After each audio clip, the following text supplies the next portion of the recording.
이번 주부터 새로운 이제 강해를 시작하게 됩니다. 여러분 그동안 제가 1년 한 2개월, 3개월 동안 고린도 전서로 영적 세계의 원리들에 대해 살펴봤는데 그 긴 강해가 끝이 나고요. 오늘부터는 지난번에 광고했던 대로 요한계시록 말씀을 함께 살펴보려고 합니다. 뭐 대충 한 올해 말 정도까지 계속 살펴볼 것 같은데 요한계시록 말씀을 통해서 이 마지막 때 우리가 어떤 마음을 가지고 또 어떻게 또 승리하며 이기며 나아갈 수 있을지 그런 말씀들을 함께 살펴보면서 주님의 은혜와 또 격려가 저희들 가운데 충만하게 임하기를 기대합니다. 자, 오늘은 첫 번째로 1장 1절부터 8절 말씀 함께 살펴보도록 하겠습니다. 1장 1절로 8절 말씀입니다. 시작. 예수 그리스도의 계시라. 이는 하나님이 그에게 주사 반드시 속히 일어날 일들을 그 종들에게 보이시려고 그의 천사를 그 종 요한에게 보내어 알게 하신 것이라. 요한은 하나님의 말씀과 예수 그리스도의 증거 곧 자기가 본 것을 다 증언하였느니라.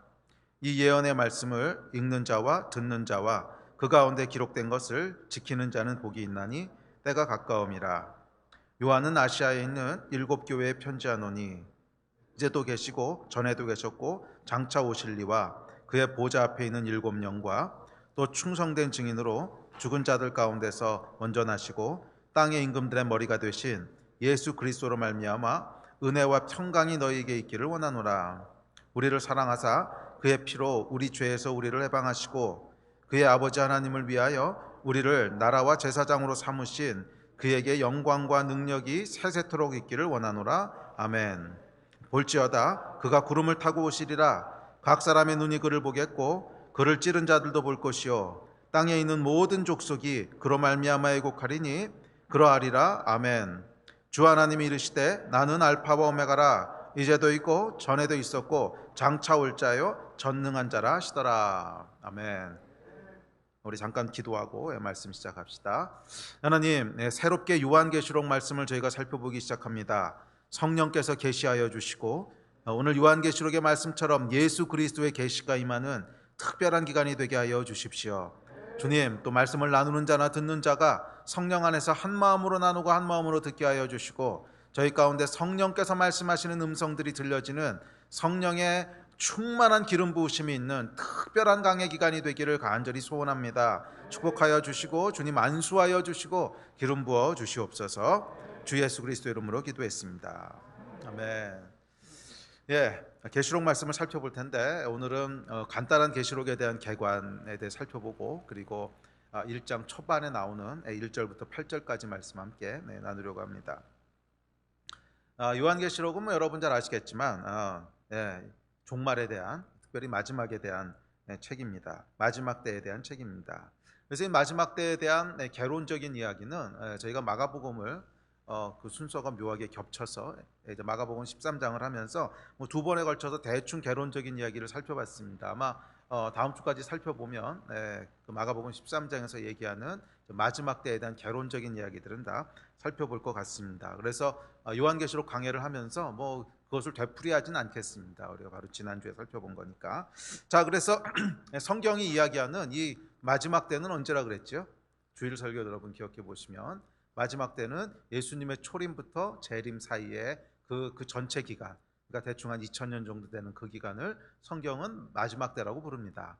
그래서 마지막 때는 성령께서 강림하신 오순절부터 시작이 됩니다. 그래서 말세에 내가 내용을 부어주리니 하는 이웰스의 예언이 베드로 사도가 오순절날 성령을 받으면서 그 예언의 말씀이 성취됐다고 얘기하죠. 그 얘기는 오순절과 함께 말세, 즉 마지막 때가 시작됐다는 뜻입니다.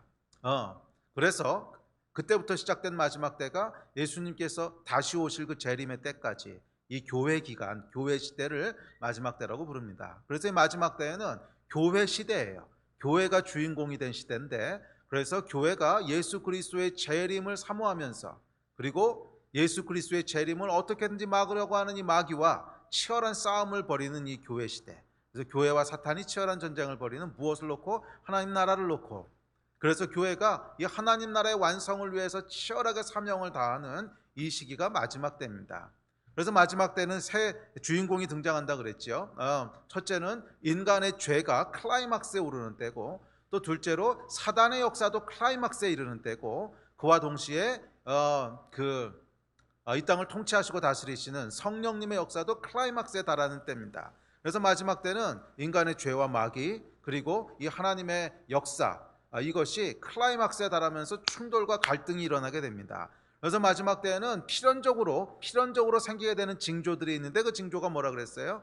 재난과 핍박과 환난과 뭐 이런 필연적인 징조들이 생기게 된다고 우리 지난 주일날 살펴봤습니다. 이유는 왜 그래요? 마귀와 교회가 전쟁을 벌이는 때이기 때문에 그래요. 뭐 전쟁을 벌이는데 아무런 긴장이 없겠고 아무런 충돌이 없을 리가 없지요. 그래서 예수 그리스도의 제 이름을 놓고 교회와 마귀가 치열한 전쟁을 벌이기 때문에 그 안에는 핍박도 받게 되고, 교회가 고난도 통과하게 되고, 재난도 일어나게 되고 하는 이런 많은 징조들, 마지막 때의 징조들을 겪게 됩니다. 그런데 이 마지막 때의 징조는 꼭 마지막의 마지막, 진짜 예수님이 오시기 직전에만 일어나는 징조는 아니에요. 그것은 마지막 때라고 일컫는 이 교회 시대, 지난 2000년 동안 계속 있어 왔어요. on and off, 계속 있어 왔어요. 그래서 전쟁이 치열해질 때는 이 징조가 좀 더 많이 나타났다가, 잠깐 쉬어갈 때는 좀 줄어들었다가, 또 전쟁이 치열해지면 나타났다가, 이렇게 계속 오르락내리락 했다는 거예요. 그래서 이 쉬어가는 기간 동안에 태어나서 자랐던 사람들은 그냥 그게 노말이라고 생각을 해요. 평화의 시대에 살면서 평안하다 안녕하다 하고 살아가는 것이 노말이라고 생각을 하는데, 절대로 노말이 아니라는 거예요. 성경은 지금의 노말은 뭐냐면, 교회 시대의 노말은 뭐냐면 마지막 때의 징조들, 재난과 환난과 핍박과 고난과 이 모든 것들이 드러나게 되는 이 치열한 전쟁이 일어나는 것이 마지막 때의 노말이라는 거예요. 노말. 그리고 안녕하고 평안한 때 잠깐 쉬어가는 기간에 태어났던 것은 그냥 전쟁 중에 숨 돌리는 기간 동안에 잠깐 운 좋게 있었던 것이지, 그것이 노말이 아니라는 거예요. 그래서 요한계시록의 메시지는 우리에게 첫 번째로 이것을 전달하고 있습니다. 노말이 뭔지 알라는 거야. 예수 그리스도의 초림부터 재림까지 교회는 치열한 영적 전쟁을 싸우고 있는 가운데 있고, 그래서 항상 핍박과 환난과 어려움 가운데 놓여 있는 것이 노말이었지, 한 번도 평안한 시대에 있었던 때가 없었다는 거예요. 그래서 여러분, 이 성경에서 교회가 탄생하고 나서 이제 교회가 어떤 것인지를 기록하고 있는 것이 이제 사도행전부터 시작해서 이제 계시록까지의 이야기죠. 그런데 사도행전부터 시작해서 바울 서신과 또 일반 서신과 뒤에 계시록까지의 교회의 모습들을 쭉 보면 한결같이 뭐를 깔고 있어요? 교회가 고난과 핍박 가운데 있는 것을 전제로 깔고 있지, 평안한 가운데 있는 교회의 모습을 기록하고 있는 성경 구조 어디도 없어요. 그냥 시대적인 상황이 그랬을까요? 아니요. 그것이 노말이기 때문에 그래요. 실수가 없으신 하나님께서 단순히 초대교회 상황이 핍박과 환난 가운데 있었기 때문에 성경을 핍박과 환난 가운데 있는 교회의 이야기들만 기록하고 있다. 아니, 실수가 없으신 하나님께서 어떻게 그렇게 하시겠어요? 평안 가운데 있는 교회의 모습도 노말한 모습이라면 실수 없으신 하나님께서 성경에 정확히 그 이야기를 기록해 놓으셔야지. 그런데 성경에 기록되어 있는 교회의 모습들을 보면 하나같이 고난과 핍박과 치열한 싸움을 통과하고 있는 교회, 그 교회의 모습이 사도행전부터 시작해서 계시록까지 일관되게 나오고 있어요. 그 얘기는 뭐예요? 교회의 노말이 뭐냐는 거예요. 교회는 마지막 때를 살아가는 교회는 2000년 전 성령께서 강림하시는 그때부터 지금까지, 그리고 앞으로 예수 오실 때까지 그거를 노말로 삼고 살아가는 거라는 거예요. 그렇지 않은 기간이 잠깐 쉬어가는 기간들이 있는 거고, 그때 태어난 사람들은 또 그냥 감사하고 사는 거고, 그런 것이지, 갑자기 어려움이 오고 핍박이 왔다고 하나님 왜 이러십니까? 이거는 노말이 뭔지를 착각한 거지. 노말은 여러분, 디폴트는 뭐예요? 환난과 고난과 핍박, 마지막 때 가운데 지나가고 있는 게 교회의 모습이라는 거예요. 계시록은 이제 이 이야기를 우리에게 던져주고 있습니다. 자, 그래서 이 가장 치열했던 지난 2000년 동안의 교회사 가운데, 마지막 때 가운데 가장 치열했던 전쟁이 일어났던 때가 어쩐가 대충 몇 군데가 있긴 했는데, 그 중에서 대표적인 기간을 꼽으라면 당연히 초대교회 때입니다. 초대교회 때는 여러분, 예수 그리스도께서 진짜 오실 수 있는 가능성도 있었고요. 그래서 예수님께서 너희 중에 내가 오는 것을, 인자가 왕권을 가져오는 것을 볼 자도 있을 거라 그러셨잖아. 가능성도 있었고, 이런 마지막 때의 모든 치열했던 환난과 고난과 핍박과 이런 징조들이 같이 나타났던 그런 기간이었어요. 미혹과 이런 기간들이 가장 치열하게 나타났던 기간이었습니다. 자, 그리고 요한계시록은 어쨌거나 문자적으로는 편지로서는 이 초대교회 시대를 배경으로 하고 있습니다. 그래서 이 말씀들을 함께 보면서 마지막 때 교회는 원래 이런 거구나, 이렇게 살아가는 거구나, 성령께서는 이렇게 역사하시는 거구나 하는 것들을 우리가 함께 살펴보고 나눠 나갈 때 초대교회 시대 때 끝났던 역사가 아니라 지난 2000년 동안 계속되고 있고 앞으로 예수님 오실 때까지 계속될 것이고, 예수님 오실 때가 가까워올수록 더 초대교회 때처럼, 아니 그것보다 더 치열해질 이런 마지막 때의 전쟁들을 우리가 기쁘게 승리하면서 준비하고 싸워나갈 수 있을 줄 믿습니다. 아멘. 자, 이 계시록의 배경은 그래서 방금 말씀드렸듯이 초대교회 때를 배경으로 하고 있습니다. 그리고 요한계시록은 요한이 쓴 편지입니다. 요한이 쓴 편지인데 그 편지를 받아보던 사람들은 어떤 상황 가운데 있던 사람들이냐면 소아시아에 있는 7교회라고 묘사하고 있는데, 자, 이 교회는 어떤 상황 가운데 있었냐면 당시 로마 제국 안에 있었죠. 근데 로마 제국이 로마 황제로 말미암아 기독교인들이 큰 핍박을 받고 있을 때였습니다. 물론 뭐 핍박은 계속 있었지만 특별히 초대교회 때 보면 아주 심했던 핍박의 기간들이 한 2번 정도 있었어요.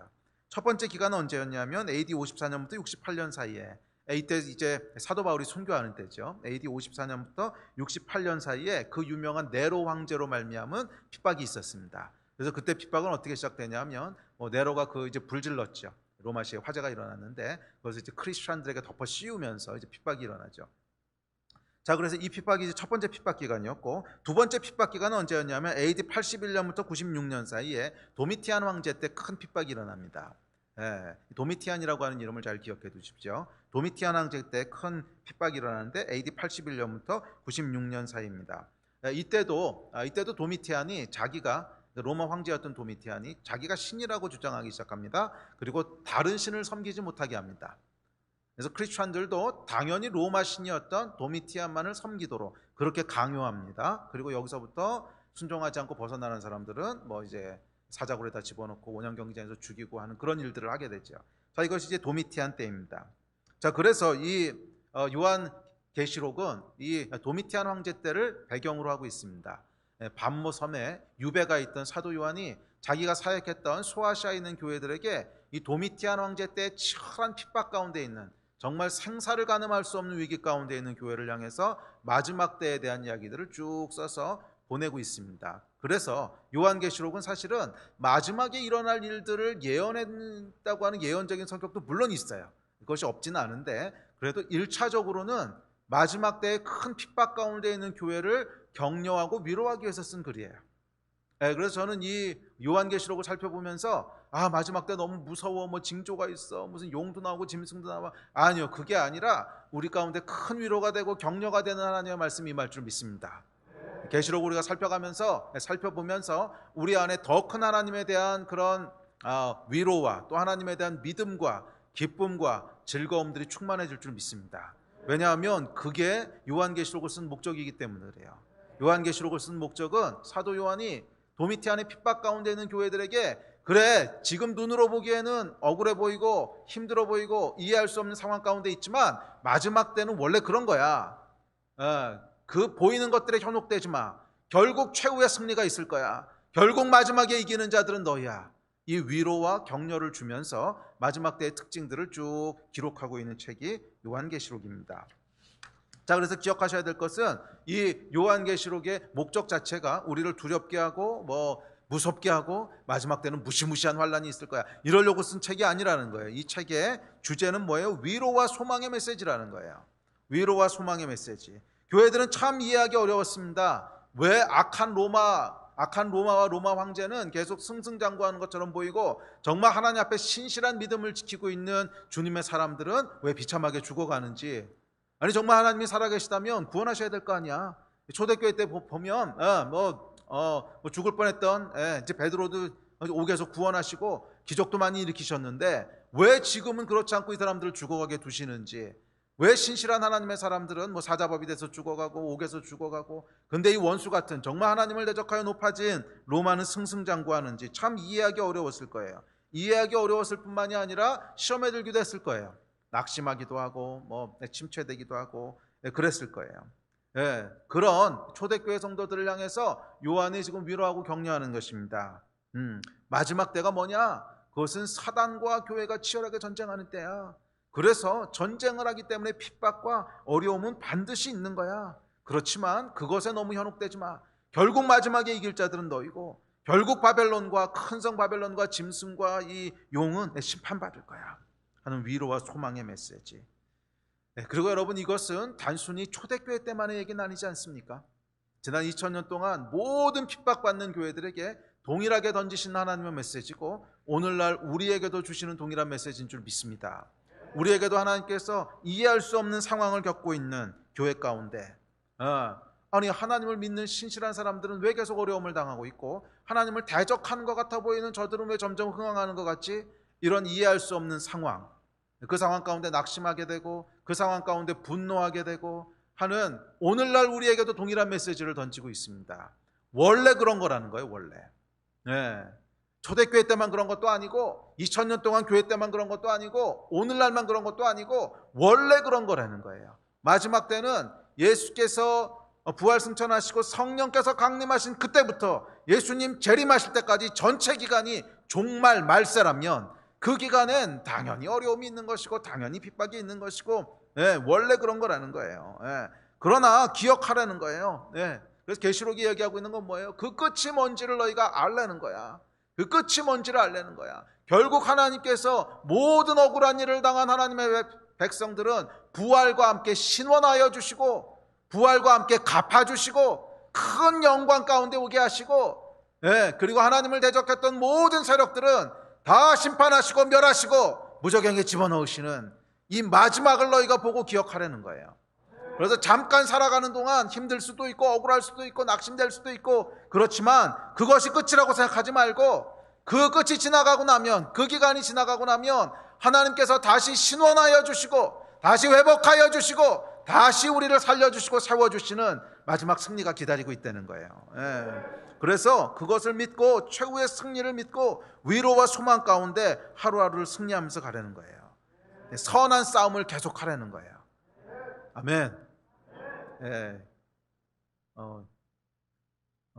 그것이 요한계시록의 주된 메시지입니다. 위로와 소망의 메시지라는 거예요. 자, 세 번째, 요한계시록을 이해할 때 꼭 필요한 지식이 있습니다. 이것은 앞으로 이제 강해해 가면서 필요한 지식이기 때문에 첫날 조금 다루죠. 그것은 요한계시록이 쓰여진 장르예요. 성경은 여러 장르의 글들을 가지고 있습니다. 어떤 건 편지고 어떤 건 역사서고 어떤 건 시고 또 어떤 건 노래고 뭐 여러 장르들을 가지고 있고 그 장르에 맞게 읽어야 됩니다. 성경은 여러분 무조건 그냥 이제 문자적인 뜻으로 다 해석할 수 있는 건 아니에요. 뭐 시를 읽을 땐 여러분 시를 누가 문자적인 의미로 해석을 합니까? 뭐 시에서 오늘도 태양이 바다에 잠긴다 뭐 이렇게 썼으면 그걸 문자적으로 여러분 태양이 어떻게 바다에 잠기 이렇게 해석하는 사람 없잖아. 시이기 때문에 그때 태양이 이렇게 바다 가운데 잠기면서 이렇게 빨갛게 되는 그 아름다운 것을 그 아름다움을 묘사하는 거구나 이렇게 해석을 하지 그것을 과학적이고 문자적으로 해석하지는 않죠. 그래서 성경도 마찬가지입니다. 성경에 기록된 말씀들은 시면은 시로 해석을 해야 되고 역사서면 역사서로 해석을 해야 되고 신학책이면 신학으로 해석을 해야 된다. 로마서 같은 경우는 대표적으로 신학을 이야기하고 있는 책이죠. 그래서 이건 신학적인 관점으로 봐야 되는 것이고 또 복음서라든지 아니면 모세오경의 앞에 몇 권의 책들은 역사서니까 역사로 봐야 되는 것이고 뭐 이런 식으로 봐야 되는데 그렇다면 계시록은 뭐냐는 거예요. 계시록의 장르가 있는데 이 계시록의 장르는 묵시문학이라고 하는 장르입니다. 그래서 묵시문학이라고 하는 것에 대한 이해가 좀 필요한데 묵시문학은 주로 이스라엘이 핍박과 고난 가운데 있었던 BC 200년부터 AD 100년 사이 고한 3,400년 사이에 아주 유행했던 어떤 문학의 한 장르입니다. 자, 이것은 이 묵시문학의 특징을 한마디로 요약을 하면 상징을 사용하는 서사적 골격을 가진 초월적 문학 뭐 이렇게 정의를 합니다. 어렵지 않아요. 어려운 게 아니고 그러니까 상징적인 표현을 많이 하고 있다는 거예요. 그런데 동시에 서사적이라고 하는 건 뭐냐면 스토리가 있다는 거야. 그냥 상징적인 것만 그러니까 예를 들면 잠언이라든지 뭐 그런 책들은 스토리가 있는 게 아니죠. 그냥 좋은 말들 하나 툭툭툭툭 컨텍스트 없이 던지잖아. 근데 서사적이라고 하는 건 쭉 흘러가는 소설처럼 기승전결이고 스토리가 있다는 거예요. 그래서 이 묵시문학은 스토리가 있는 책이에요. 그냥 이런 지혜서처럼 툭툭 던지는 글들이 아니라 스토리가 있어요. 그래서 연결된다는 거야. 다음에 초월성이라고 하는 건 뭐냐면 어떤 특정한 역사들을 배경으로 하지 않고 초월된 어떤 다른 세상을 배경으로 해서 쓴다는 거예요. 그러니까 이제 오늘날로 얘기하면 판타지 소설 같은 거 있죠. 그러니까 판타지 소설 같은 걸 보면 어떤 역사적인 백그라운드가 없죠. 전혀 다른 어떤 초월적인 세계라는 상정해 놓고 거기서 일어나는 일들을 막 기록하는, 뭐 반지의 제왕 같은 게 대표적으로 그렇죠. 뭐 그 연대나 이런 걸 계산할 수 없고 우리가 사는 세상은 아니죠. 뭔가 다른 세계인데 하여간 그런 걸 초월성이라 그래요. 자, 그런데 왜 이렇게 묵시문학에서는 상징성, 초월성 같은 걸 사용했는가? 이유가 있습니다. 식민지로 있었거든. 특별히 이제 로마의 식민지로 있으면서 극심한 어려움 가운데 있었습니다. 그러니까 여기서 저항문학을 쓴다고 할 때 직접적으로 표현할 수가 없는 거예요. 그러니까 예를 들어서 우리나라 일제강점기 때 일본에 저항하는 글들을 쓴다고 해봅시다. 그래서 일본은 나쁜 놈들이야, 우리가 반드시 독립할 거야, 이런 글을 일본은 나쁜 놈들이야, 우리는 독립할 거야, 이걸 써가지고 널리 알린다면 이건 뭐 알릴 수가 없죠. 당장 뭐 걸려가지고 이게 책은 다 불타버릴 거고 쓴 사람은 죽을 거 아니에요. 그러니까 마찬가지라는 거예요. 이때도 그러니까 결국 하나님이 우리를 보호하실 것이고 하나님이 저 악한 로마 제국을 심판하실 것이고 우리가 결국 이기하실 거야, 이 이야기를 하고 싶은데 그냥 스트레이트 포워드하게 못하는 거야. 그렇게 했다가는 당장 그 사람은 죽을 것이고 뭐 퍼지지도 못하겠지요. 그래서 상징적인 언어들을 사용하는 거예요. 무슨 용이니 무슨 뭐 짐승이니 바벨론이니, 이건 사실은 1차적으로는 물론 마지막 때는 또 다른 예언적 의미를 갖지만 서신적으로는 뭐예요? 편지로 해석했을 때는 로마 제국을 얘기하는 거예요. 그러니까 하나님의 백성을 핍박하고 있는 저들, 하나님의 백성을 못살게 굴고 죽이고 있는 로마 황제, 또 로마 시스템, 뭐 로마 제국, 그거를 상징적으로 표현하고 있는 거예요. 뭐 사나운 짐승, 뭐 용이라고 쓰기도 하고, 하여간 뭐 이렇게 쓰는 것은 상징적인 용어를 쓸 수밖에 없는 시대적 상황이라는 거죠. 초월성도 마찬가지죠. 초월성도 뭐 지금 역사를 배경으로 하고 있다 그러면 당장 들통날 테니까 약간 판타지 세계 같이 전혀 이 세상이 아닌 다른 세계를 배경으로 해서 이야기를 진행시켜 나가는 뭐 이런 것들이 하여간 이제 묵시문학입니다. 그래서 계시록도 이 묵시문학 중에 하나라는 거예요. 계시록도 묵시문학 중에 하나고, 사실은 다니엘서 후반부도 약간 묵시문학적인 요소들이 있죠. 그리고 그 구약 성경도 보면 예언서 중에 몇 권은 묵시문학의 영향을 받은 것들이 있는데, 자 어찌됐든지 간에 이 계시록은 대표적으로 묵시문학의 장르로 쓰여진 책입니다. 자, 그래서 이 계시록을 볼 때는 이런 상징적인 언어로 썼다고 하는 것을 기억하고 또 묵시문학의 특징을 이해하면서 읽어야 됩니다.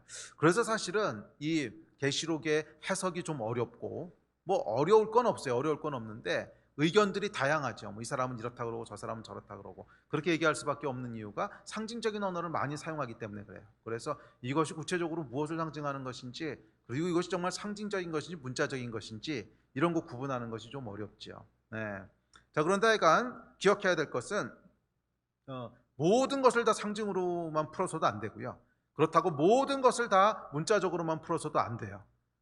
이 계시록이 쓰여진 백그라운드를 보면 모든 것을 다 문자적으로 푼다고 하는 것은 잘 안 맞아요. 그렇다고 또 모든 것을 상징적으로 풀 수만은 없어. 왜냐하면 상징은 상징이지만 뼈 있는 상징이거든. 실제 상황에서 일어날 것들을, 메시지를 전달하기 위해서 쓴 상징이기 때문에 모든 것을 다 그냥 상징으로만 풀어버릴 수도 없어요. 자, 그런데 하여간 중요한 것이 있습니다. 그 해석을 어떻게 하든지 간에, 뭐 어디까지를 상징으로 풀고 어디부터를 뭐 사실로 풀든지 간에 하여간 계시록이 우리에게 주고 있는 메시지에는 변함이 없다는 거예요. 그 메시지는 뭐예요? 교회가 결국 이긴다는 거야. 결국 하나님이 승리하신다는 거야. 그 메시지를 주기 위한, 뭐 디테일은 조금씩 해석이 다를 수 있지만 하여간 그거예요. 교회가 이긴다는 거예요. 환난과 핍박 가운데 교회가 승리한다는 것입니다. 자, 계시록을 해석하는 방법에는 여러 가지가 있습니다. 뭐 여러 관점에 따라서 아주 다양한 해석법이 있는데, 시간에 따라서도 몇 가지 해석법이 있습니다. 대표적인 건데, 첫 번째는 계시록에 기록되어 있는 이 사건들이 과연 과거에 일어난 사건이냐 아니면 미래에 일어날 사건이냐, 이거부터가 굉장히 중요하죠. 그래서 대충 시간 순서에 따라서 4가지 정도의 주장이 있습니다. 그래서 이 각각의 주장들을 주장하는 학자들도 보면 아주 쟁쟁한, 교회사 가운데 아주 쟁쟁한 사람들이 이 네 가지 중에 이렇게 포진해 있어서 어느 게 맞다라고가 참 어려워요. 근데 첫 번째는 뭐냐면 과거적 해석이 있습니다. 과거적 해석이라고 하는 것은 뭐냐면 계시록이 쓰여진 당시의 교인들을 독자로 하고 있기 때문에 당연히 계시록의 내용은 당시 로마 제국 상황에서 벌어지는 일들로 이해해야 된다는 거예요. 당연히 계시록의 이야기는 로마 제국 상황에서 벌어지는 초대교회 때 이야기로 해석해야 된다는 거예요. 그래서 계시록은 먼 미래의 인류 역사 끝자락의 이야기가 아니라 초대교회 당시의 이야기들을 상징적 언어를 사용해서 표현한 것이다. 그렇게 이해합니다. 그래서 당연히 여기서 뭐 짐승이니 뭐 이런 건 다 로마 제국과 로마 황제를 상징하는 거다. 이렇게 해석하는 방법입니다.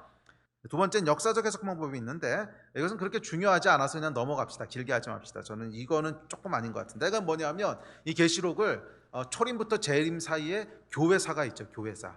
지금까지 2000년 뭐 예수님 오실 때까지 얼마나 더 갈지 모르겠지만 그 교회사를 시간 순서대로 상징적으로 쫙 예언하고 있는 책이라 그러는 거예요. 그 중에 중간에 어떤 사건은 그러니까 종교 개혁을 상징하고 있고, 또 어떤 사건은 뭐 18세기에 있었던 뭐 어떤 사건을 그런 식으로 해석하는 거예요. 그래서 이것을 역사적 해석이라고 하는데, 그래서 무슨 어거스틴 이런 사람들도 이거를 지지하긴 했는데 사실 저는 이거는 조금 아닌 것 같아요. 왜냐하면 이거는 해석이 너무 코에 걸면 코골이, 귀에 걸면 귀걸이야. 너무 코에 걸면 코골이, 귀에 걸면 귀걸이야. 그래서 이거는 조금 아닌 것 같고, 세 번째는 미래적 해석이 있습니다. 미래적 해석이라고 하는 것은 많은 사람들이 그냥 요한계시록 하면 처음에 떠올리는, 이거는 미래에 일어날 일이야, 역사의 마지막에 일어날 일이야, 이렇게 생각하는, 보통 사람들이 제일 쉽게 생각하는, 이건 그게 이제 미래적 해석입니다.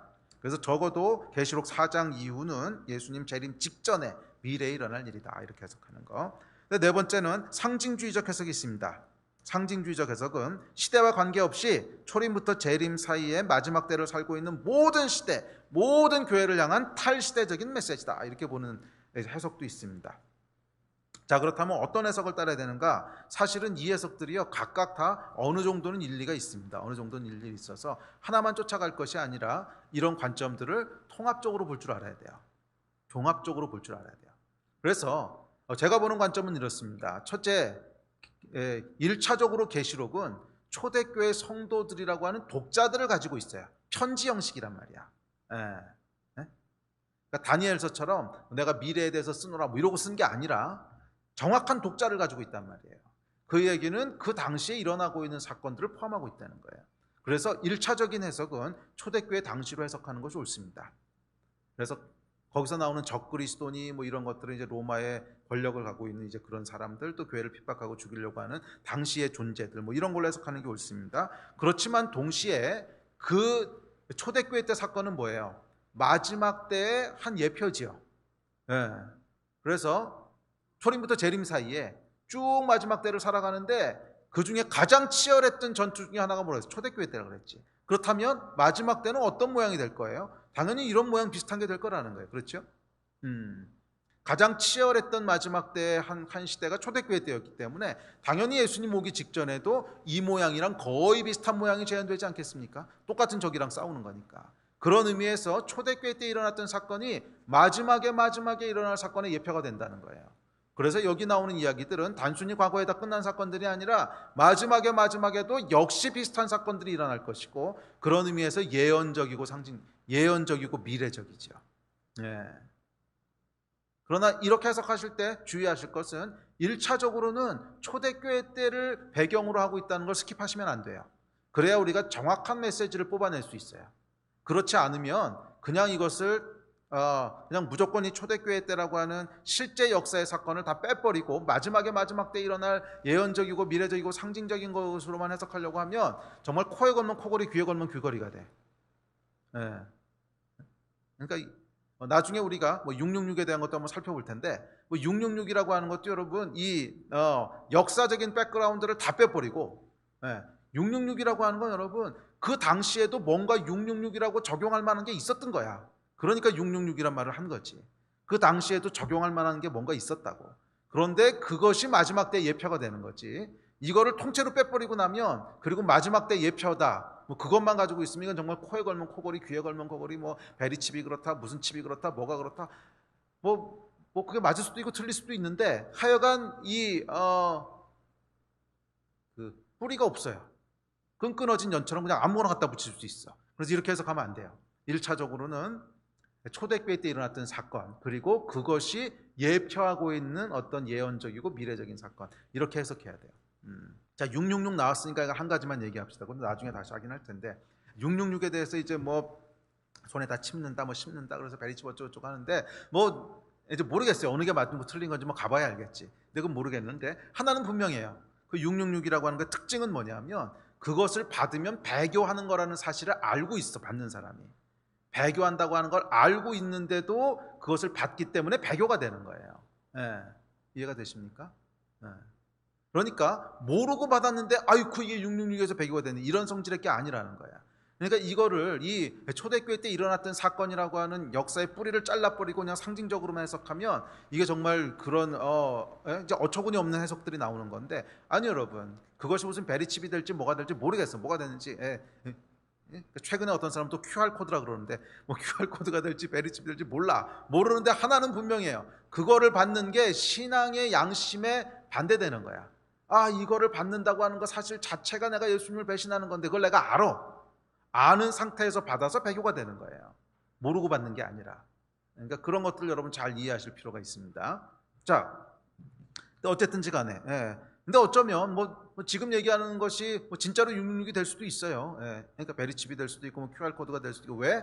그것을 하게 되면 결국 내가 이 시스템 안으로 들어가면서 신앙을 지키지 못할 건데 하는 상황이 왔을 때, 그랬을 때 그것이 강요된다. 그럼 그게 정말 666인 거지. 근데 아직까지는 뭐 그런 상황은 아니잖아요. 그러니까 지금까지는 아직 뭐가 뭔지 드러나지 않은 거야. 그러니까 드러날 때가 있어요. 드러났을 때는, 그러니까 그 짐승의 표를 받는 것은 알고 받았기 때문에 배교가 되고 문제가 되는 것이지, 모르고 받았는데 거기서 뭔가 막 알지 못하는 마법 같은 효력이 나가지고서 내 영을 막 지옥으로 이끌어, 이런 건 아니라는 거예요. 아시겠습니까? 자, 네 번째 해석인 뭐 상징적인 해석도 역시 같이 들어 있습니다. 모든 시대에 통용될 수 있는 마지막 때의 그 치열한 싸움에 대한 것들이 모든 시대마다 모든 교회마다 공통적으로. 자, 이것이 이제 계시록에 대한 대충의 개관입니다. 자, 이제 본론에 들어갑시다. 자, 1절부터 3절입니다. 1절부터 3절은 계시록의 서론입니다. 이 편지가 무엇에 대한 편지고 독자들에게 권면하는 마지막 때의 주제가 뭔지, 그것을 서론에서 요한이 이렇게 던지면서 이야기를 시작합니다. 자, 1, 2, 3절 읽어봅시다. 시작. 예수 그리스도의 계시라. 이는 하나님이 그에게 주사 반드시 속히 일어날 일들을 그 종들에게 보이시려고 그의 천사를 그종 요한에게 보내어 알게 하신 것이라. 요한은 하나님의 말씀과 예수 그리스도의 증거 곧 자기가 본 것을 다 증언하였느니라. 이 예언의 말씀을 듣는 자와 그 가운데 기록된 것을 지키는 자는 복이 있나니 때가 가까움이라. 자, 여기 보면 요한이 마지막 때 성도들이 반드시 알아야 될 세 가지를 계시록에서 기록하고 있습니다. 그리고 이 세 가지가 사실은 마지막 때에 대해서 오늘날까지도 가장 많은 사람들이 착각하고 오해하는 주제이기도 해요. 그래서 요한은 이 세 가지를 딱 못 박으면서 서론에서 이 세 가지 주제에 대한 내용을 얘기할 거야. 마지막 때는 이 세 가지 주제를 기억해야 돼. 너희가 한눈 팔지 말고 이 세 가지에 집중해 하는, 반드시 알아야 될, 마지막 때 반드시 알아야 될. 그래서 이 마지막 때 환난을 통과하고 있는 초대교회 성도들에게 너희가 이 환난을 통과하면서 이 세 가지에 집중해야 돼. 이 세 가지를 반드시 알아야 돼 하는 그것을 기록하고 있습니다. 자, 첫째는 뭐냐면 계시록이 이렇게 시작됩니다. 예수 그리스도의 계시라. 예수 그리스도에 대한 계시라. 이 책은 예수 그리스도에 대한 계시라. 계시록은 뭐에 대한 글이라는 거예요? 예수 그리스도에 대한 글이라는 거예요. 계시록은 마지막 때에 대한 글인데, 마지막 때 징조들이 무엇이고, 마지막 때 적그리스도가 어떻게 나타날 거고, 마지막의 일들이 어떻게 진행될 거고, 그런 것이 진짜 주제가 아니라, 계시록의 진짜 주제는 뭐라는 거예요? 예수 그리스도시라는 거예요. 이게 여러분 가장 많은 사람들이 속고 있는 부분인 거 아십니까? 많은 사람들이 마지막 때 하면 뭐를 떠올리는 줄 아십니까? 마지막 때는 적그리스도가 나타나는데, 아니 예수님에 대해서는 관심도 없는 사람들이 적그리스도는 왜 그렇게 관심이 있어? 예수님보다 적그리스도를 더 사랑하겠어 잘못하면. 적그리스도가 뭐냐? 그다음에 이제 마지막 때 순서가 어떻게 진행될 거냐, 징조가 뭐냐, 어떤 환란이 올 거냐, 666은 뭐냐, 뭐 짐승의 편은 뭐냐, 막 이런 것들에 너무 많이 혼란되는데, 아니 여러분, 마지막 때 집중해야 될 것은 그런 것들이 아니고 예수 그리스도시라는 거예요. 계시록은 예수 그리스도에 대한 계시라는 거예요. 예수 그리스도에 대한 계시라는 거예요. 예. 그래서 여러분, 우리가 마지막 때 정말로 알아야 되는 것은 예수 그리스도가 누구신가라는 사실입니다. 그래서 사실 우리가 적그리스도에 대해서 좀 잘 모르고 또 마지막 때 일어날 일들에 대해서 조금 어설프게 알더라도 예수 그리스도가 누구신지를 정확히 알고 있는 사람은 마지막 때를 통과하는 거야. 예. 아니 주변에 무슨 일이 일어나는지 뭐 정확히 몰라도 예수 그리스도가 누구신지를 확실하게 알고 있는 사람은 마지막 때에 대해서 확실한 준비를 하고 있는 거예요. 뭐 징조들을 조금 잘못 알고 있어도, 신학적으로 조금 틀린 것이 있어도 예수 그리스도를 잘 아는 것이 진짜 핵심이지, 그 나머지 부수적인 것들을 잘 아는 것이 핵심이 아니라는 거예요. 안다라고 하는 것은 여러분 당연히 인격적인 알을 말합니다. 예수 그리스도를 아는 것이 마지막 때에 대한 준비다. 그것은 예수 그리스도를 인격적으로 알고 있다는 거야. 다시 말해서 예수 그리스도를 신뢰하는 것이고 예수 그리스도를 사랑하는 거예요. 그것이 마지막 때를 위한 준비라는 거야. 그래서 여러분, 이 마지막 때를 준비하는 첫 번째 열쇠는 예수 그리스도를 신뢰하는 믿음이에요. 믿음. 어떤 상황 속에서도, 어떤 환경 속에서도 예수 그리스도를 믿고 흔들리지 않는 거야. 어떤 핍박 속에서도, 어떤 고난 속에서도 예수 그리스도를 원망하지 않고 끝까지 사랑하고 끝까지 섬기고 예배하고, 이게 핵심이라는 거예요. 절대로 그분을 배신하지도 않고 떠나지도 않아. 이게 여러분 마지막 때에 대한 진짜 준비입니다. 많은 사람들이 마지막 때를 준비한다고 하면서 뭐 전천년설이 어떻고 무천년설이 어떻고 후천년설이 어떻고, 너는 무천년설이니까 나는 전천년설이니까 너는 함께 못해, 뭐 이런, 또 뭐 환란 전 휴거, 환란 휴거가 언제 일어나냐, 뭐 이런 거 가지고 아주 엄밀하게 얘기하면 여러분, 휴거가 언제 일어나는지 무슨 상관이야. 올라갈 때 되면 다 올라가. 그렇지 않습니까? 휴거 될 때 되면 되는 거지. 환란 전에 휴거가 있고 후에, 중요하지 않다는 거야. 물론 정확한 지식을 알고 있으면 조금 도움이 되는 건 사실이에요. 그렇지만 그게 결정적인 건 아니야. 뭐 전천년선, 후천년선, 그 성경 보면 여러분, 어찌 보면 무천년설 같기도 하고 어찌 보면 전천년설 같기도 하고 좀 애매한 구절들이 많은 거 사실이거든. 그거 가지고 싸울 게 뭐 있어. 가보면 알 거 아니야. 어차피 천년왕국 다 들어갈 거잖아. 안 들어가? 어차피 천년왕국 다 들어갈 텐데 들어가 보면 알 거 아니야, 언제 오는지. 그게 중요한 게 아니잖아.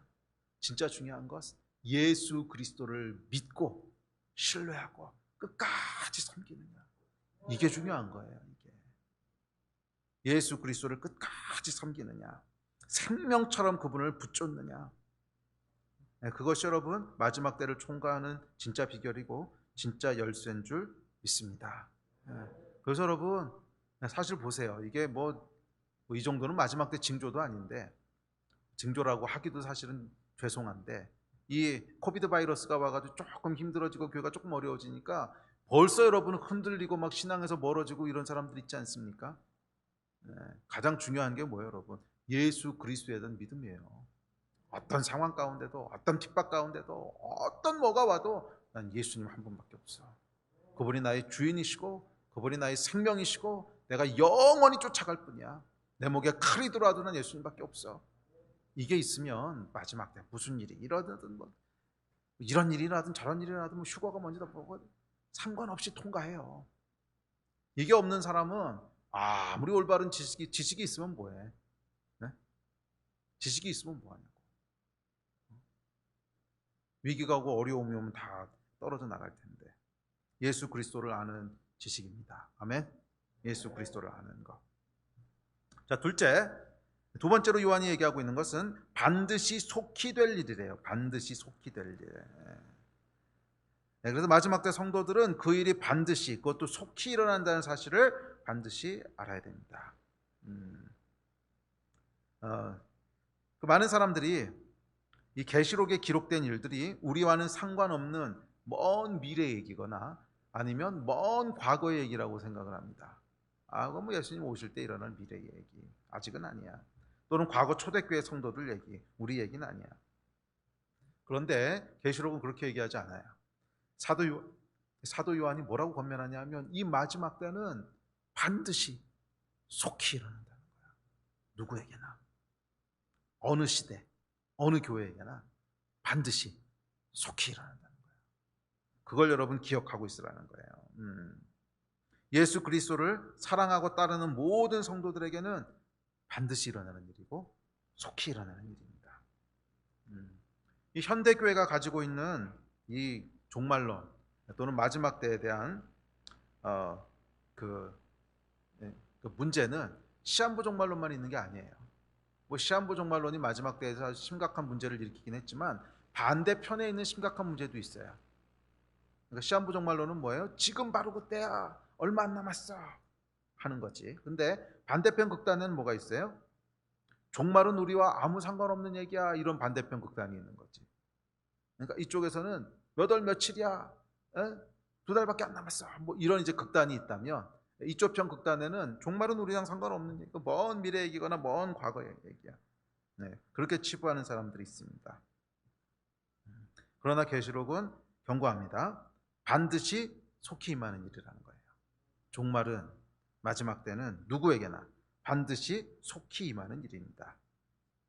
사실 여러분, 이 코로나 팬데믹이 시작되기 전까지만 해도 이런 세상이 올 것이라고 예상한 사람 아무도 없었어요. 이렇게 갑자기 이렇게 큰 변화가 일어날 거라고 아무도 생각한 사람 없었습니다. 주일에 예배를 못 드려? 에이, 지금이 어느 시대인데 주일날 예배를 못 드려? 에이, 대한민국에서 예배를 못 드리는 일이, 이런 자유 대한민국에서 지금 시대가 어느 시대고, 이게 뭐 군사독재 시대도 아니고, 뭐 60년대 70년대도 아니고 지금 예배 못 드리는 일이 어떻게 생겨? 내가 몸이 아파서 교회를 안 가면 모를까? 근데 못 드리고 있잖아. 아무도 예상 못했어요. 우리가 생각도 못하는 사이에 속히 전혀 다른 세상에 들어와 있지 않습니까? 불과 몇 개월 전까지만 해도 생각도 못했던 통제, 또 생각도 못했던 교회를 향한 그런 부정적인 눈총들, 또 생각도 못했던 핍박, 그 안에 들어와 있지 않습니까? 이것이 여러분 성경이 가르치고 있는 마지막 때의 징조라는 거예요. 마지막 때를 대비하기 위해서 반드시 알아야 되는 것, 첫째 예수 그리스도고, 두 번째는 반드시 속히 온다는 거야. 반드시 속히 온다는 거야. 그래서 마지막 때는 누구에게나 반드시 임하고 속히 임합니다. 그러니 깨어 있으라는 거예요. 그래서 바울은 데살로니가 전서에서 마지막 때를 얘기하면서 이렇게 얘기합니다.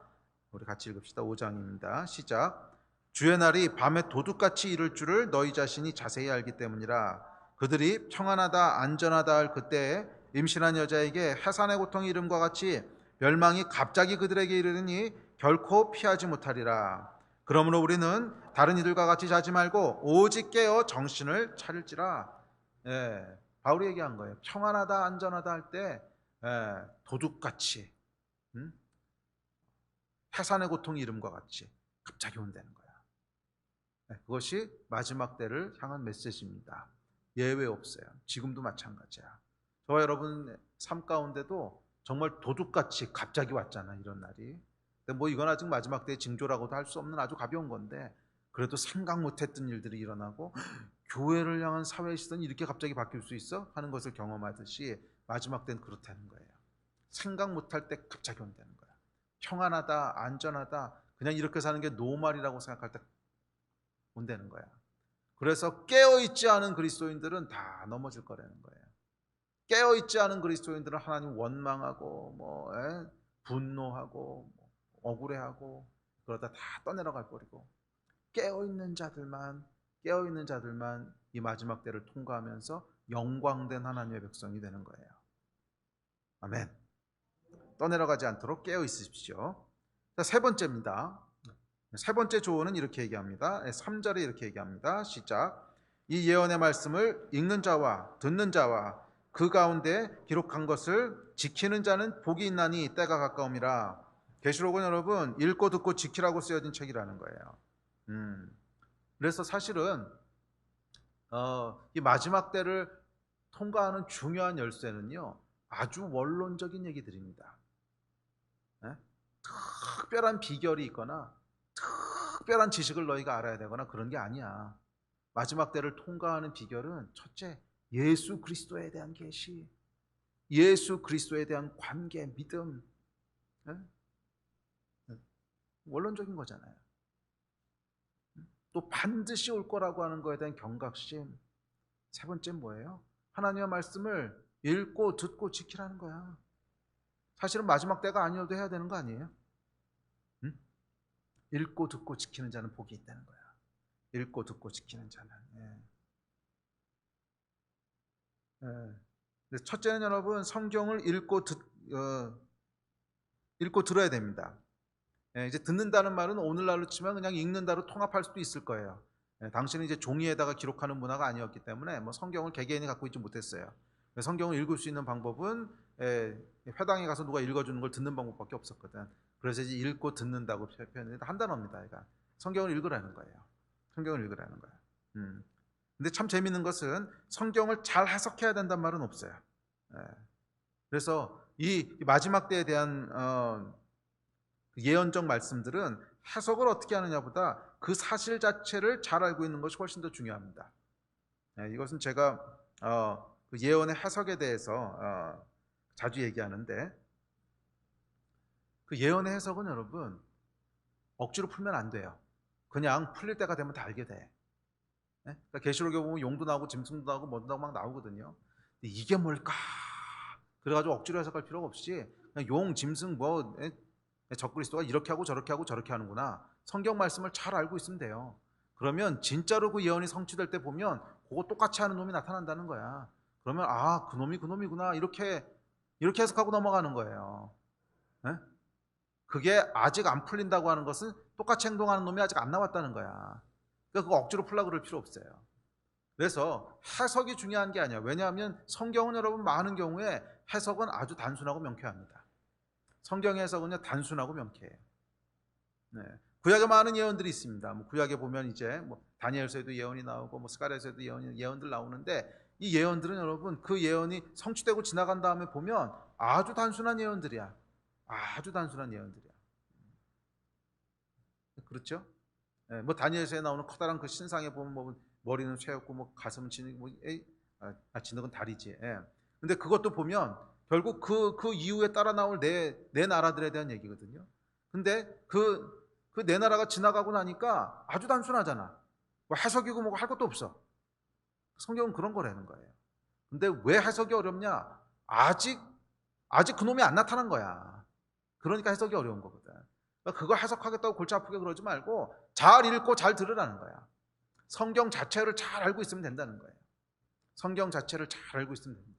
그래서 계시록에 나타난 내용들을 익숙하게 여러 번 읽고 잘 알고 계시면 돼요. 그러면 똑같이 하는 놈이 나타나면 그 놈이구나 이렇게 알면 되는 거예요. 아멘. 666도 마찬가지야. 지금 뭐 이것저것 이렇게 할 필요 없어. 그때 되면 누구도 부인하지 않고 전부 다 그게 그거라고 얘기해. 그럴 때가 되면 성취가 되는 거예요. 아멘. 그래서 성경 이외에 감추어진 비밀이라는 건 없어요. 성경 이외에 감추어진 비밀이라는 건 없어. 아니 성경 자체가 계시인데 리빌해서 비밀을 가르쳐 주시는 게 성경인데 그거 말고 또 감춰져 있는 게 있으면 어떡해? 성경은 모든 것을 리빌해 주시는 거거든. 그거 말고 또 감춰져 있으면 안 된다고. 그래서 마지막 때는 우리가 이 비밀을 몰랐고 이거를 몰라가지고서 속았다 이러지 않는다는 거예요. 성경을 잘 알고 있는 사람은 더 이상 속지 않아요. 성경을 어떻게 해석하느냐를 속았다 이런 것 때문에 다 이단 넘어가고 이러는 거잖아. 이 성경을 내가 성경을 읽긴 있지만 이거 해석을 잘못해가지고 그래가지고 신천지 넘어가고 다 이러는 거 아니에요. 그러니까 이게 인간의 어리석음과 교만이야. 아직 해석이 안 된 거는 그냥 심플하게 해석이 안 된 거야. 그래서 그 사실만 잘 알고 있으라는 거예요. 그러면 마지막에 성취될 때는 그대로 성취되기 때문에 어린아이가 봐도 안 되는 거예요. 그 얘기구나. 다 안 되는 거야. 아멘. 읽고 들어야 돼요. 자, 둘째, 가장 중요한 건데 지키는 자가 복이 있어요. 아는 것보다 더 중요한 것은 지키는 거예요. 성경 말씀을 생명처럼 알고 지키는 거예요. 그것이 마지막 때 우리를 지켜주는 복이에요. 여러분, 성경 말씀을 지키는 것에 위대한 복을 간과하지 마십시오. 말씀을 지키는 것에는요, 복이 있어요. 위대한 복이 있어요. 우리가 말씀을 지킬 때 하나님 우리를 지키세요. 그렇게 약속하셨어요. 구약에 보면 이렇게 얘기합니다. 시작. 오늘 내가 내게 명령하는 여호와의 규례와 명령을 지키라. 너와 내 후손이 복을 받아 내 하나님 여호와께서 내게 주시는 땅에서 한없이 오래 살리라. 여호와는 내게 복을 주시고 너를 지키시기를 원하며 여호와는 그의 얼굴을 내게 비추사 은혜 베푸시기를 원하며 여호와는 그 얼굴을 내게로 향하여 드사 평강 주시기를 원하노라 할지니라 하라. 그들은 이같이 내 이름으로 이스라엘 족속에게 축복할지니 내가 그들에게 복을 주리라. 자, 여기 보면 여호와의 규례와 명령을 지키라. 여호와께서 내가 복을 주시고 너를 지키시리라. 이게 약속이라는 거야. 맞아요, 여러분. 이 마지막 때는 수많은 위기와 수많은 환난을 통과하는 위기의 때예요. 맞아요. 왜? 전쟁이 치열하니까.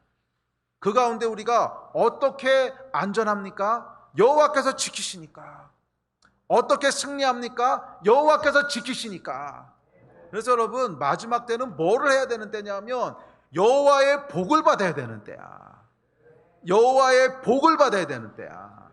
여호와 하나님께서 우리를 지키시고 내게 복을 주시고 그의 얼굴을 내게 비추셔서 은혜를 베푸시고 그의 얼굴을 내게로 향하여서 평강을 주시고, 이거. 근데 이 복이 어디서부터 온다는 거예요? 내가 명령하는 여호와의 규례와 명령을 지키라. 너와 내 후손이 복을 받으리라. 이게 하나님의 약속이라는 거야. 그래서 마지막 때 진짜 중요한 건 뭐냐 하면 하나님의 복을 받는 건데, 그 복의 내용은 내가 너를 지킬 거고 내가 너에게 평강을 줄 거고. 여러분, 마지막 때는 어떤 때예요? 두려움의 때거든. 전쟁이 치열하면 당연히 두렵지. 또 마지막은 어떤 때예요? 낙심되는 때거든. 또 마지막 때는 어떤 때예요? 분노가 올라오는 때거든. 그때 뭐라 그랬어? 내가 내게 평강을 주리니, 와우. 내가 내게 은혜를 주리니, 내가 너를 지키리니, 너의 자손들에게 복을 주리니. 복을 받아야 되는 때야. 근데 이 복을 받는 비결이 뭐라는 거예요? 여호와의 말씀을 지키라는 거예요. 이 능력을 여러분 알고 계십니까? 제가 지나온 삶들을 쭉 이렇게 돌아보니까 말씀을 준비하고 묵상하면서 정말 감탄이 나오는 게, 정말 하나님의 말씀을 지키기로 다 지킨 것도 아니야. 아주 부족하지만 지키기로 애썼을 때, 지키겠다고 엎드렸을 때 그 위에 하나님이 부으셨던 복이요, 셀 수 없어. 저에게, 저희 가정 가운데, 저희 자녀들에게 복을 더하신 게, 정말 복을 더하셨어요. 저희 가정에 처음으로 복음이 들어온 것은 저희 할머님 때였어요. 저희 할머님은 진짜 신실하신 분이셨어요. 하루 종일 기도하시는 분이셨고 정말 하나님 사랑하셨던 분이셨어요. 그 헌신, 여호와의 말씀을 지키겠다고 하는 그 서원, 그 자손들이 어떻게 복받는지를 제가 증인으로 보면서 살았어요. 정말 그 모든 자녀들이 어떻게 복을 누리고, 그 자녀의 자녀들이 어떻게 복을 누리고, 그들이 어떻게 하나님 안에서 복을 누리는지를 제가 보면서 살았어요. 나도 부족하지만 우리 믿음의 조상들의 믿음을 쫓아서 정말 하나님 섬기기로 결단하고 말씀을 지키기로, 따르기로 했었을 때 제 인생 가운데 얼마나 많은 역사들을 하나님 행하시고,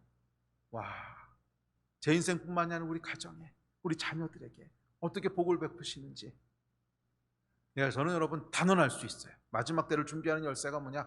복을 받아야 돼. 하나님으로부터 복을 받아야 돼. 축복을 받아야 돼. 우리를 지키시는 하나님, 우리를 복 주시는 하나님, 평안을 주시고 평강을 주시고 그 얼굴을 우리에게 돌리시는 거예요. 두려움을 어떻게 이기냐고요? 여호와의 얼굴빛을 보고 이기는 거예요. 두려움을 어떻게 뚫고 나가냐고? 여호와의 얼굴빛 보고 뚫고 나가는 거예요. 여호와께서 나를 지켜보고 계시구나. 그러고 두려움 뚫고 나가는 거지. 분노와 낙심을 어떻게 이기냐고? 여호와께서 평강을 주실 때 이기는 거야. 이게 여러분 마지막 때의 비밀인 줄 믿습니다. 아멘.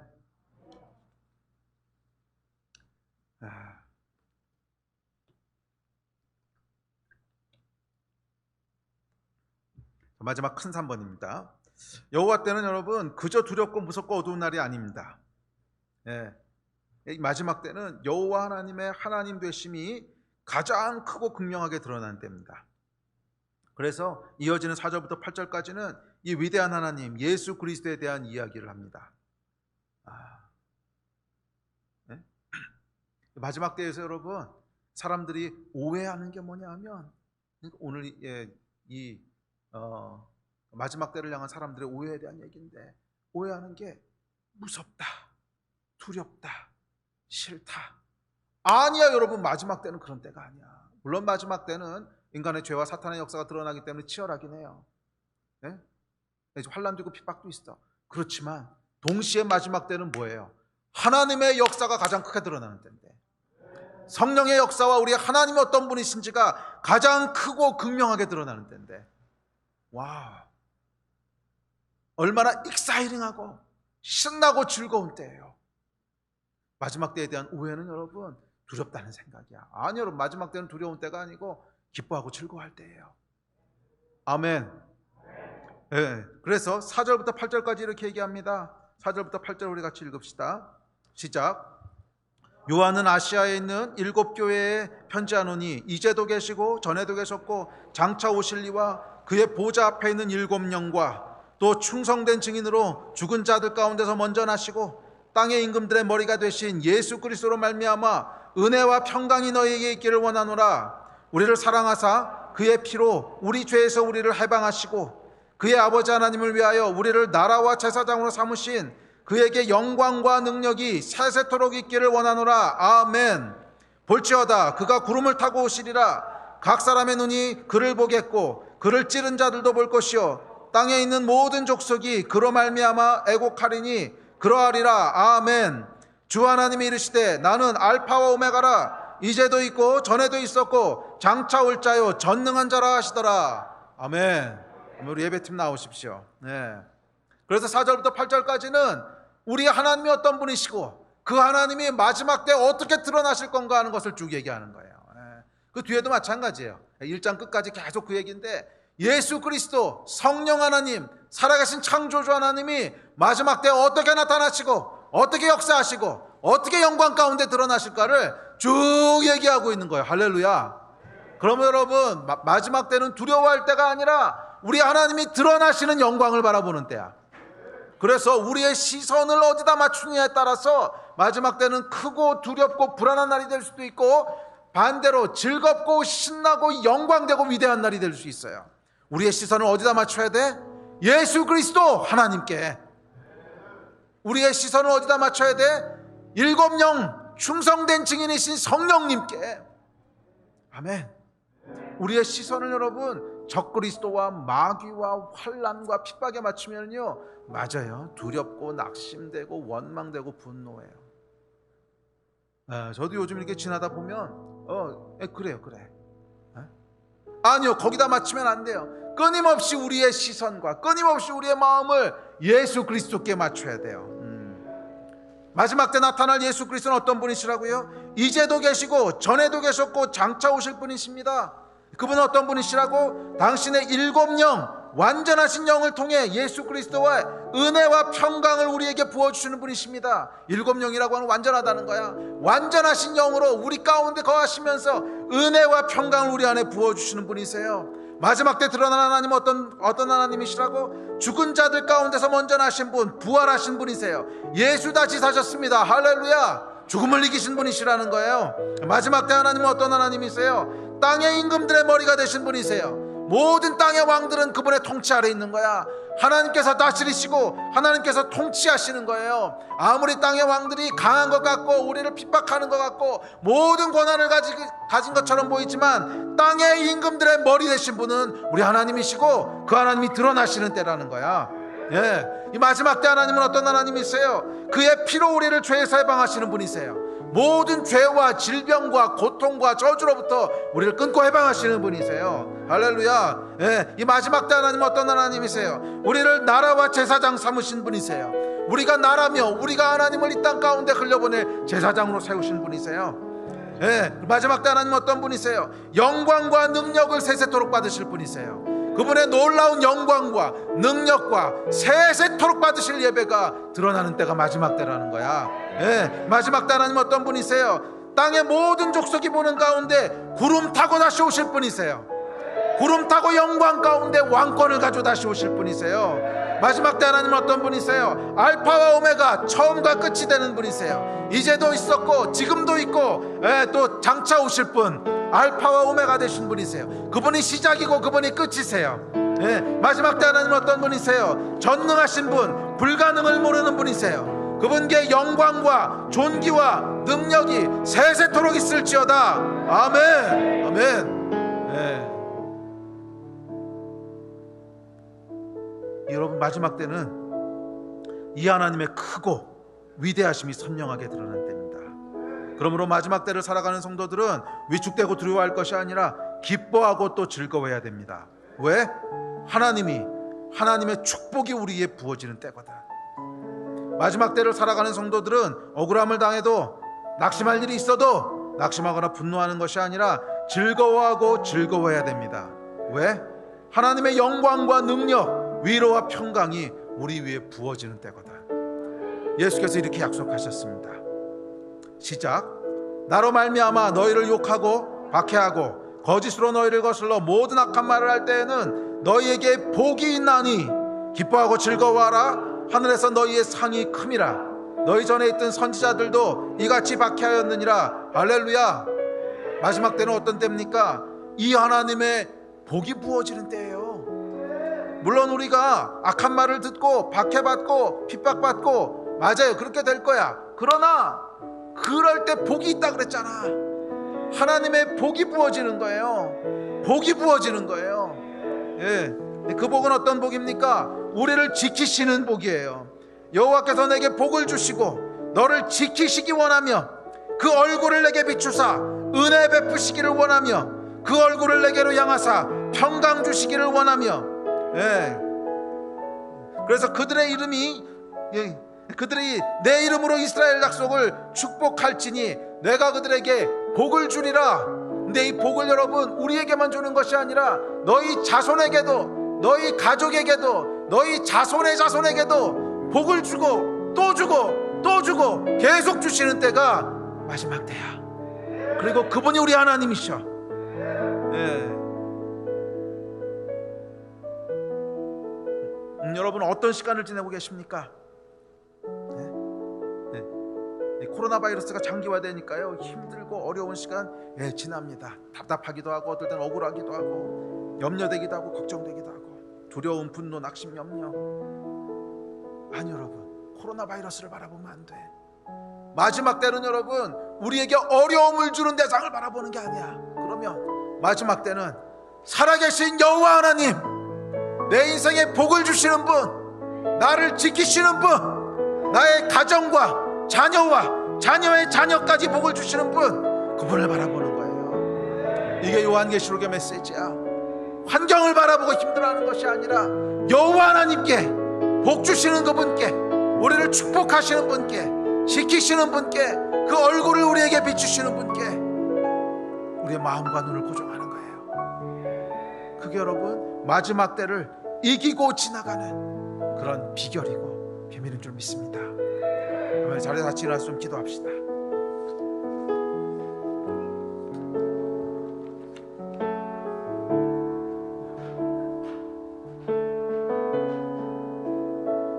제가 기도하면서 이 말씀을 준비할 때 성령께서 주셨던 확신이 있어요.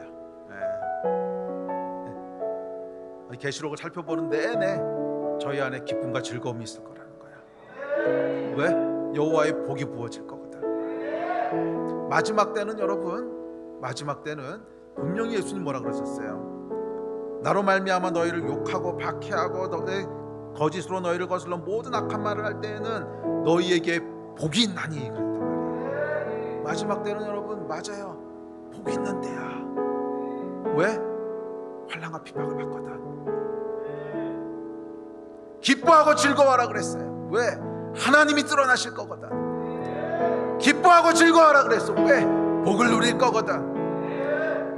이 말도 안 되는 위기 가운데 어떻게 하나님 우리를 지키시는지, 이 말도 안 되는 어둠과 저주 가운데 어떻게 하나님께서 복을 부으셔서 나와 우리 가정과 자손과 자손의 자손까지 어떻게 은혜를 베푸시고 어떻게 구원하시는지 보게 될 거거든. 보게 될 거거든. 마지막 때는 여러분 복이 드러나는 때예요. 이 믿음을 가지고 여러분 여호와께 눈을 고정합시다. 복 주시는 하나님께 눈을 고정합시다. 그분은 그런 분이세요. 아멘. 아멘. 우리 함께 좀 기도합시다.